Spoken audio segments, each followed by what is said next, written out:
Students, आज आपका topic है mobilisation of fatty acids from triacyl glycerol which is also known as lipolysis.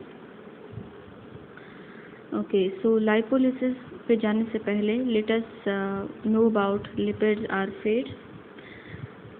Lipids जिनको हम fats भी कहते हैं, ट्राइएसाइल ग्लिसराइड्स भी कहते हैं, ये दो पार्ट्स से मिलकर बनते हैं। One is fatty acid and the other one is glycerol. ठीक है, lipids they are also known as fats. इनको ट्राइएसाइल ग्लिसराइड्स भी कहा जाता है। कुछ जगहों पर आपको मिलेगा ट्राइएसाइल ग्लिसरोल्स। तो ये सारे के सारे एक ही टर्म है, ट्राइएसाइल ग्लिसरोल्स। चाहे लिपिड हो, फैट्स हो, ट्राइएसाइल ग्लिसराइड्स हैं या ट्राइएसाइल ग्लिसरोल्स हैं, ये एक ही चीज़ है और ये बने होते हैं दो चीज़ों से, फैटी एसिड और glycerol. And these fats are lipids. They are located in over adipose tissue.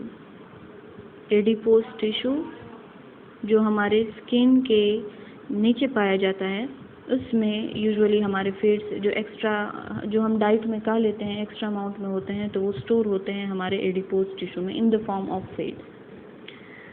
अच्छा, अब आते हैं लाइपोलिसिस के ऊपर। लाइपोलिसिस का जो टर्म है, it is made up of two words. One is lipo which means lipid and other one is lysis. Lysis का वर्ड जहाँ पर भी आए इट मीन्स ब्रेक डाउन। तो लिपिड्स की जब ब्रेक डाउन होगी तो इस प्रोसेस को हम कहेंगे लाइपोलिसिस। डिफिनीशन कैसे करेंगे, देखो, द ब्रेक डाउन और hydrolysis of triacyl glycerides into fatty acid and glycerol by the action of enzyme lipase is known as lipolysis or mobilization of fatty acids from triacyl glycerides. क्या है कि ये जो ट्राइएसाइल glycerol हैं या fat है, lipids है, ट्राइएसाइल ग्लिसराइड्स हैं, इनके ऊपर जब एंजाइम लाइपेज एक्शन करेगा तो ये अपने पार्ट्स में डिवाइड होंगे। जिस तरह प्रीवियस स्लाइड में हमने देख लिया कि लिपिड्स किस चीज़ से बने हैं, फैटी एसिड और ग्लिसरोल से। तो अगर आप इनकी लिसिस कर दें by the action of enzyme lipase और ये फैटी एसिड और ग्लिसरोल में कन्वर्ट हो जाए तो इस प्रोसेस को हम कहेंगे लाइपोलिसिस। या दूसरा हम इनको ये भी कह सकते हैं कि this is the mobilisation of fatty acids from triacyl glycerol. ठीक है, यानी फैटी एसिड्स जो है वो मोबिलाइज हो गए हैं, वो निकल आए हैं किस चीज़ से, ट्राइएसाइल ग्लिसरोल से। अच्छा, अब ये जो लाइपोलिसिस का प्रोसेस है ये खुद ही नहीं होता, इसको एक्टिवेट होना पड़ता है। स्टिमुलस इसके लिए चाहिए होता है और स्टिमुलस के बाद ही ये एक्टिवेट हो सकता है लाइपोलिसिस का प्रोसेस। तो इसके स्टिमुलेशन में मुख्तलिफ स्टेप्स आती हैं, मुख्तलिफ स्टेप से गुजर जाने के बाद ही लाइपोलिसिस का प्रोसेस स्टिमुलेट होता है। देखें, टू हार्मोन्स ग्लूकागान और एक एड्रेनालिन है, they are the potent stimuli for fat mobilisation. यानी ये दोनों मिलकर फैट, जब ये दोनों मौजूद होते हैं एक्सेस अमाउंट में हमारे बॉडी में, तो ये क्या करते हैं, हमारे फैट की मोबिलाइजेशन को स्टिमुलाई प्रोवाइड करते हैं, यानी इस प्रोसेस को इनिशिएट करते हैं। अच्छा, अब ये सीक्वेंस वाइज एक्ट करेंगे मुख्तलिफ स्टेप्स में। और इसमें पहला स्टेप क्या होगा कि अगर इनकी अमाउंट बढ़ जाती है हमारे बॉडी में ग्लूकागान और एड्रेनालिन की, तो क्या होगा कि ये 70M रिसेप्टर्स इनको पहले ट्रिगर करेंगे जो कि हमारे एडिपोज टिश्यू में मौजूद हैं। ठीक है, एडिपोज टिश्यू में मौजूद जो 70M रिसेप्टर्स हैं, इनको ये ट्रिगर करेंगे, इनिशिएट करेंगे। और जैसे ही ये 70M रिसेप्टर्स ट्रिगर होंगे तो ये एक्टिवेट करेंगे किस चीज़ को, साइक्लिक एडिनोसिन मोनोफॉस्फेट को through the cycle of adenylate cycle. ठीक है, अब जब ये CAMP बन जाएगा तो ये क्या करेगा कि प्रोटीन काइनेस की फॉर्मेशन को इनिशिएट करेगा। प्रोटीन काइनेस पेरीलाइपिन की फॉस्फोरिलेशन करेगा और लास्ट में फिर जो हार्मोन सेंसिटिव लाइपेज है वो मूव करेगा ड्रॉपलेट के सरफेस के ऊपर और उसकी हाइड्रोलिसिस करेगा into triacyl into glycerol and fatty acid. Now let us see it in a flow chart. ये देखें सीक्वेंस में कैसे होगा कि अगर ग्लूकागान और एड्रेनालिन हमारे बॉडी में मौजूद हैं एक्सेस अमाउंट में, तो ये क्या करेंगे, they will provide a stimuli for lipolysis, यानी यहाँ से आपका लाइपोलिसिस का प्रोसेस इनिशिएट होता है।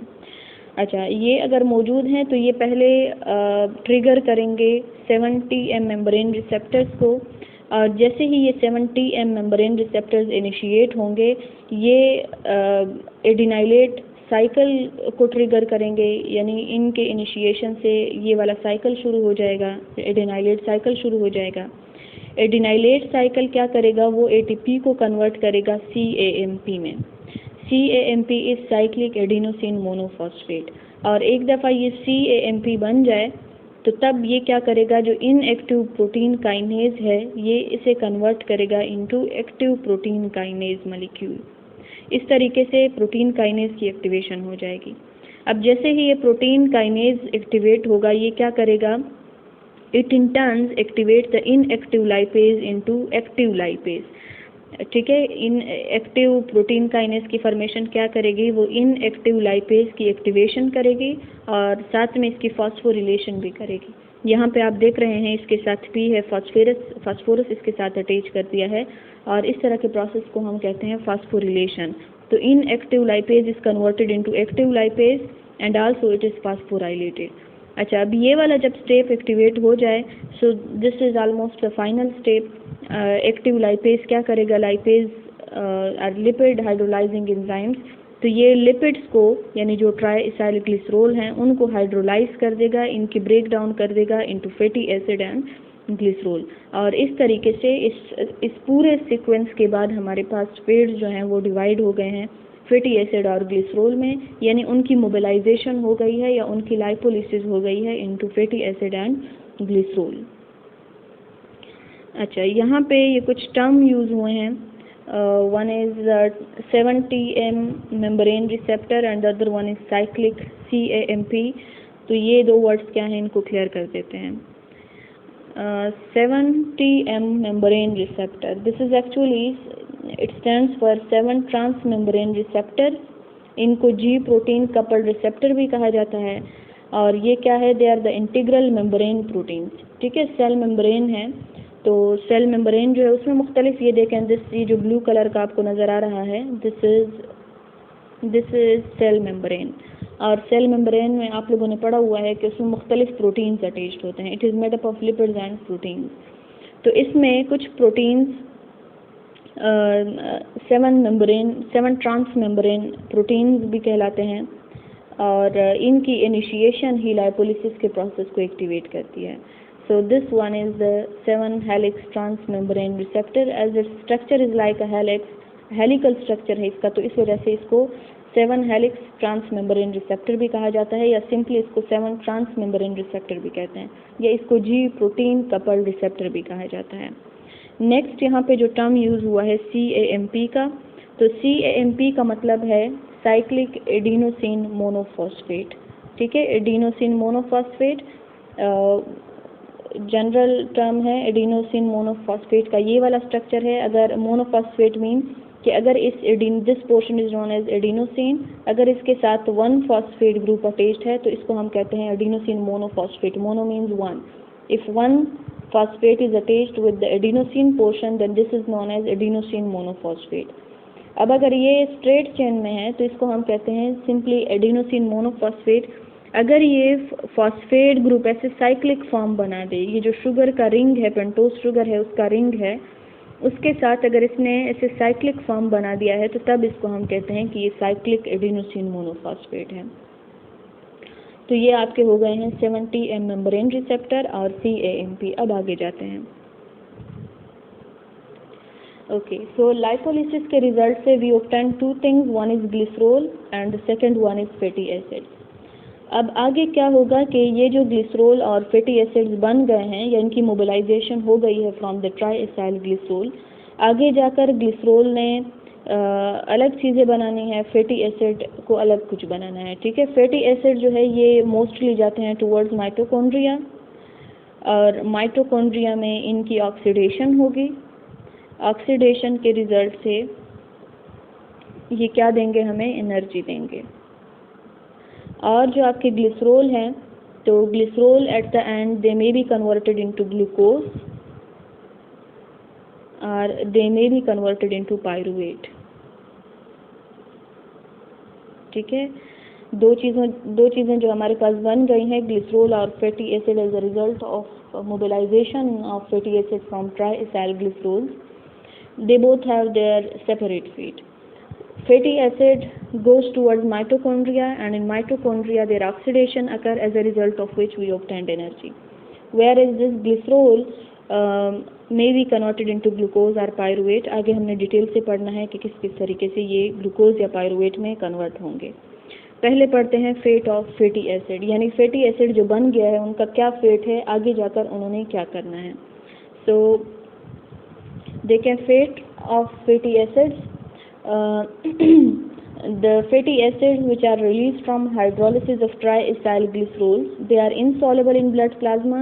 ठीक है, जब वो रिलीज होंगे फेट से तो फिर तो ब्लड में ही जाएंगे, लेकिन ब्लड प्लाज्मा में ये इनसॉलेबल है, क्योंकि ब्लड प्लाज्मा का आप लोगों ने पढ़ा हुआ है कि प्लाज्मा क्या है, इसमें मोस्टली वाटर होता है। ठीक है, ये इसमें ज़्यादातर वाटर है, और फेट्स जो है वो तो वाटर सॉलेबल नहीं है, हमने पढ़ा हुआ है लाइक डिजॉल्व लाइक, यानी जो एक्वस सब्सटेंसेस हैं वो डिज़ोल्व होंगे एक्वस में, और जो नॉन एक्वस हैं तो वो डिज़ोल्व होंगे नॉन एक्वस में। अब ये फेट्स क्या है, ये तो नॉन एक्वस है, तो अगर ये नॉन एक्वस है तो ये एक्वस में डिज़ोल्व नहीं होगा। तो इसको ट्रांसपोर्ट होने के लिए, चूँकि ये फैटी एसिड्स जिस तरह बता दिया है कि ये जाएंगे टुवर्ड्स माइटोकॉन्ड्रिया, माइटोकॉन्ड्रिया में इनकी ऑक्सीडेशन होगी।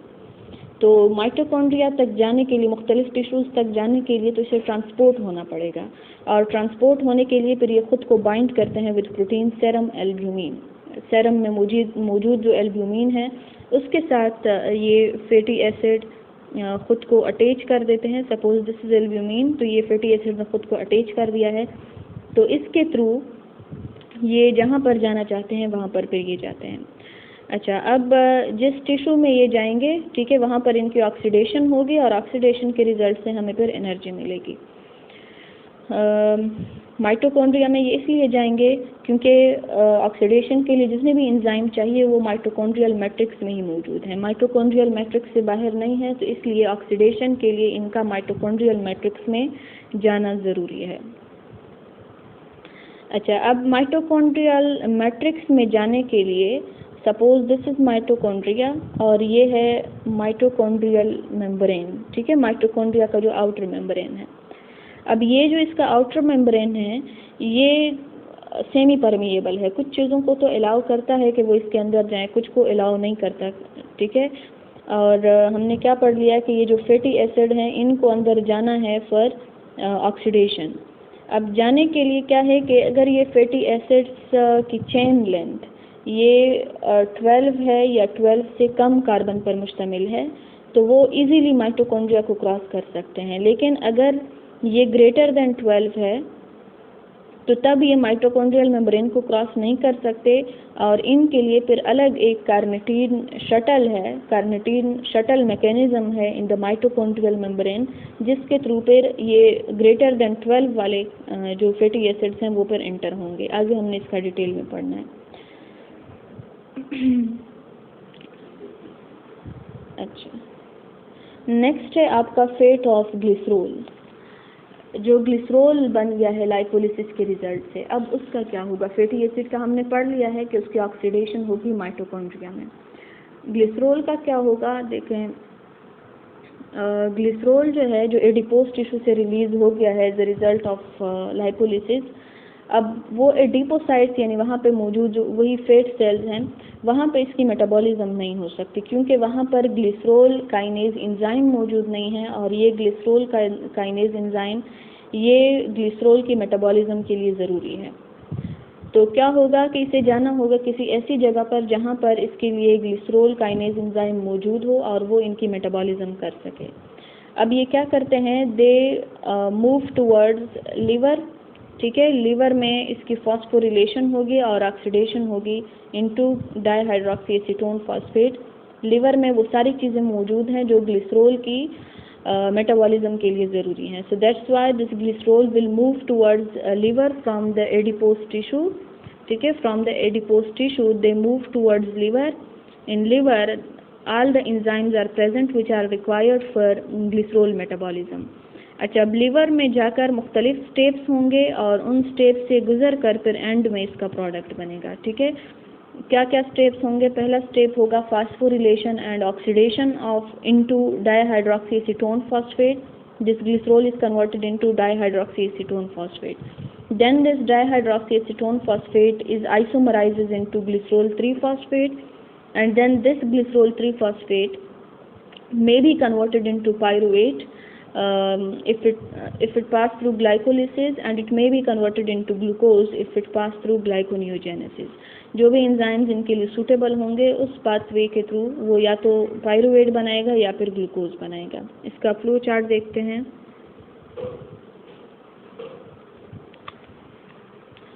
ये देखें, दिस इज ग्लिसरोल जो as a result of lipolysis हमारे पास बन गया था। अब ये ग्लिसरोल क्या करेगा, मूव करेगा टूवर्ड्स लीवर। लीवर में क्या होना है इसका, with the help of enzyme glycerol kinase it will be phosphorylated. Phosphorylated के लिए इसे phosphorus चाहिए, तो ATP will provide that phosphorus. ATP is converted into ADP and this glycerol is converted into glycerol 3-phosphate. अच्छा, अब ये जो glycerol 3-phosphate बन गया है, नेक्स्ट स्टेप में इसकी ऑक्सीडेशन होती है by the enzyme glycerol phosphate dehydrogenase, और ऑक्सीडेशन के लिए इसे NAD positive is converted into NADH। अच्छा, ऑक्सीडेशन के रिजल्ट से जो हमारे पास प्रोडक्ट बनता है it is dihydroxy acetone phosphate. अब ये जो डाईहाइड्रोक्सी एसीटोन फॉस्फेट है और ग्लिसरल डिहाइड 3-phosphate है, this two are the isomers of each other. Isomers हैं, तो एज अ रिजल्ट ये एक दूसरे में आसानी से शिफ्ट हो सकते हैं with the help of enzyme isomerase.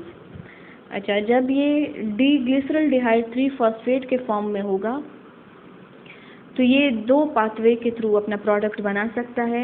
Liver में चूंकि ग्लाइकोलिसिस के लिए भी अपने अपने एंजाइम्स मौजूद हैं, ग्लूकोनियोजेनेसिस के लिए भी अपने अपने एंजाइम्स मौजूद हैं, तो अगर इसमें ग्लाइकोलिसिस होती है, ठीक है, ग्लिसरल डिहाइड 3-phosphate अगर ये ग्लाइकोलिसिस वाला पाथवे एक्वायर करता है तो जो रिजल्ट बनेगा इट विल बी पायरुवेट। और अगर ये क्या करता है, ग्लूकोनियोजेनेसिस से पास होता है, तो then the result will be the formation of glucose molecule. तो क्या मतलब हुआ कि ग्लिसरोल जो एडिपोसाइट से या एडिपोज टिश्यू से आ गया है लीवर में, तो वो पायरुवेट भी बना सकता है, ग्लूकोज भी बना सकता है, डिपेंडिंग अपॉन द कंडीशन।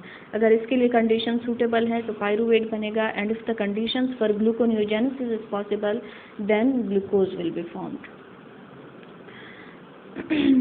ये हो गया है आपका प्रोसेस लाइपोलिसिस का। अब इसकी समरी देखें। हमने ये पढ़ लिया है कि लाइपोलिसिस, जिसको mobilisation of fatty acids from fats भी कहा जाता है, इसमें हमने ये पढ़ा कि फैट्स जो है, या जिसको हम ट्राई इथाइल ग्लिसरोल्स कहते हैं, they are made up of 2 things, one is fatty acids and glycerol. ठीक है, अब जब फैट्स की हाइड्रोलिसिस होगी और ये बनाएंगे फैटी एसिड और ग्लिसरोल, तो तब इस प्रोसेस को हम कहेंगे कि ये क्या है, लाइपोलिसिस। अच्छा, और जब लाइपोलिसिस हो जाएगी, मोबिलाइजेशन हो जाएगी फैटी एसिड और ग्लिसरोल की फैट से, तो फिर ये जो फैटी एसिड और ग्लिसरोल हैं, ये अलग अलग प्रोसेसेस आगे जाकर इन्होंने अलग अलग प्रोसेसेस करके अलग अलग प्रोडक्ट बनाने हैं। जो फैटी एसिड हैं उनकी तो ऑक्सीडेशन होगी माइटोकॉन्ड्रिया में, ठीक है, और ऑक्सीडेशन के रिजल्ट से वो हमें क्या देंगे, एनर्जी प्रोवाइड करेंगे, जो कि हम फिर यूज़ करेंगे। और जो ग्लिसरोल है, तो ग्लिसरोल जाएगा लीवर में, क्योंकि ग्लिसरोल अब मज़ीद जो एडिपोसाइट्स हैं वहाँ पर उनमें एंजाइम्स मौजूद नहीं है ग्लिसरोल के मेटाबॉलिज्म के लिए, तो ये मूव करेंगे टुवर्ड्स लीवर, और लीवर में फिर सारे एंजाइम्स मौजूद हैं, वहाँ पर ग्लाइकोलिसिस भी हो सकता है इनका, और इनका ग्लूकोनियोजेनेसिस भी हो सकता है। तो अगर लास्ट स्टेप पे इनका ग्लाइकोलिसिस हो तो as a result we will get pyruvate, और अगर लास्ट स्टेप में इनका ग्लूकोनियोजेनेसिस हो तो we will get glucose. So this is all about lipolysis. Thank you.